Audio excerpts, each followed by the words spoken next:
వాళ్ళకి ఖచ్చితంగా కార్డ్స్ ఇవ్వాలి. కాబట్టి 2 ఏళ్లకొకసారో, 3 ఏళ్లకొకసారి ప్రతి యూనియన్ కార్డ్ రేట్లు పెంచుతుంది.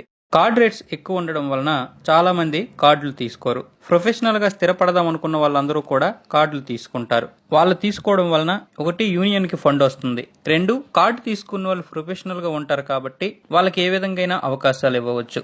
ఈ విధంగా కంట్రోల్ చేయడం కోసం అన్ని యూనియన్స్ కార్డు రేట్లు పెంచుతాయి. అయితే డాన్సర్ యూనియన్ వాళ్ళు మాత్రం ఏం చేశారంటే కార్డు కావాలనుకున్న ప్రతి ఒక్కరికి ఏ ఆడిషన్ పెట్టకుండా లంచాలు తీసుకుని మరి అర్హత లేని వాడికి కూడా, అంటే డాన్స్ లో వానమాలు మాత్రమే తెలిసిన వారికి కూడా కార్డులు ఇష్యూ చేసేశారు. ఈ విషయం రాకేష్ మాస్టర్ కి తెలిసింది. మనోడికి తప్పని తెలిస్తే ఊరుకోడు కదా. వెంటనే యూనియన్ ప్రెసిడెంట్ ని కలిసి ఇష్యూ చేసిన కార్డ్స్ వివరాలు అడిగాడు. దాంతో వాళ్ళ రహస్యం ఎక్కడ బయటపడుతుందనని వాళ్ళు పెద్దగా స్పందించలేదు. కానీ మాస్టర్ వదలకుండా యూనియన్ జనరల్ బాడీ మీటింగ్ లో దీని గురించి లేవనెత్తి, ఇక నుంచి మా